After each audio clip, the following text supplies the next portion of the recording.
They were the strongest and dominant creatures to ever walk this planet. Completely unstoppable. So, what killed them? How did their species become extinct? Was it the meteor impact? Or was it something else? Most people believe the same assumptions about business. Big means safe and stable. Strong means dominant and durable. Leading the market means like you will always lead the market. History and science have very different evidence on this matter. Yes.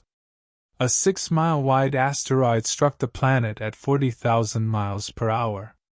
It was a massive impact.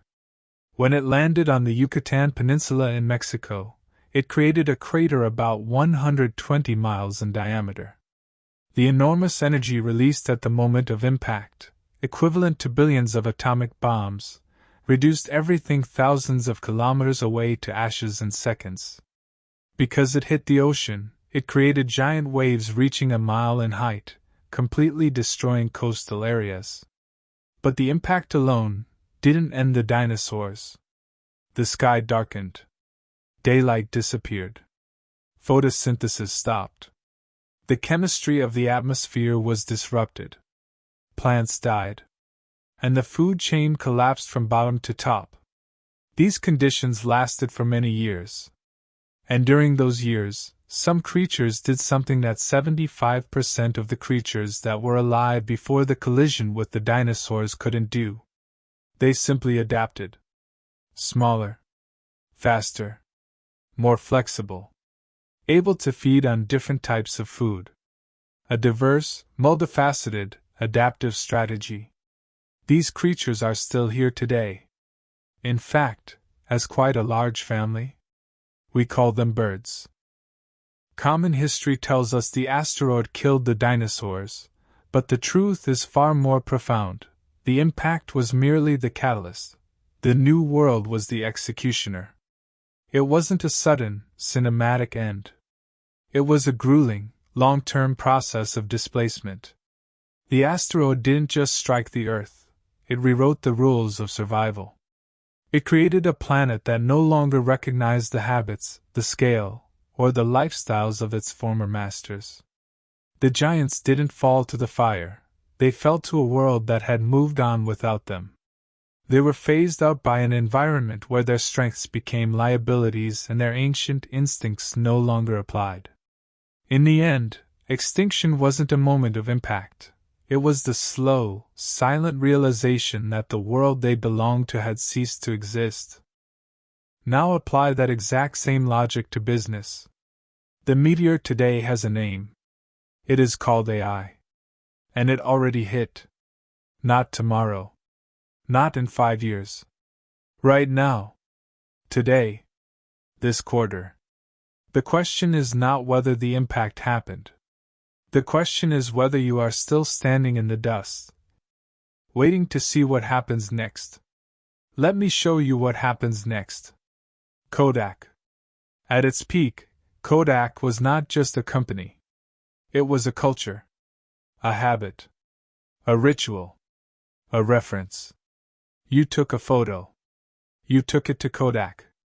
That was just life. 170,000 employees worldwide. 90% market share in the United States. They did not just dominate the photography industry. They were the photography industry. And here is the part that will genuinely shock you. In 1975, 40 years before smartphones, a 24-year-old Kodak engineer named Steve Sasson built the world's first digital camera. In his own lab. With Kodak's own resources. He brought it to management. You know what they said? That's cute. But do not tell anyone about this. Because digital meant no film. No film meant no revenue. No revenue meant no Kodak. So they buried it. They looked at the future. And they chose the past. For decades they watched the world go digital. They had every resource, every patent, every advantage to lead that transformation. They chose not to. In 2012, one of the most iconic companies in American history, filed for bankruptcy. Not because a competitor beat them. Not because the market disappeared. Because they saw the new world coming. And decided they would rather disappear than change who they were. Nokia once held 40% of the global mobile market. When the iPhone launched, their internal teams said, "The keyboard is not going anywhere." 10 years later, they sold their phone division for pennies. Blockbuster had 60,000 employees and 9,000 stores worldwide. In 2000, Netflix offered to sell to them for $50 million. Blockbuster laughed them out of the room. Today, there is one Blockbuster left. In Bend, Oregon. As a tourist attraction. They all saw the change coming. They just did not move. Right now, in every industry, there are exactly 3 types of companies. Type 1, the ignorers. They see the shift. They dismiss it. This does not apply to us. Our customers are different. We have been around for 100 years. They will not be around for another 10. Type 2, the adopters. They plug in the new tools. They use AI. They follow the wave. They will survive. But survival is not a strategy. Type 3, the transformers. They do not just use the technology. They rethink the entire model around it. New value. New revenue. New competitive advantage. These are the ones who do not just survive the extinction event. They define what comes next. The difference is not access to technology. Everyone has access to the same tools. The difference is adaptation speed. Evolution teaches us something most business schools do not. Adaptation alone is not enough. Fast adaptation is the only kind that matters. Because extinction does not arrive like a storm. It starts like a slow leak.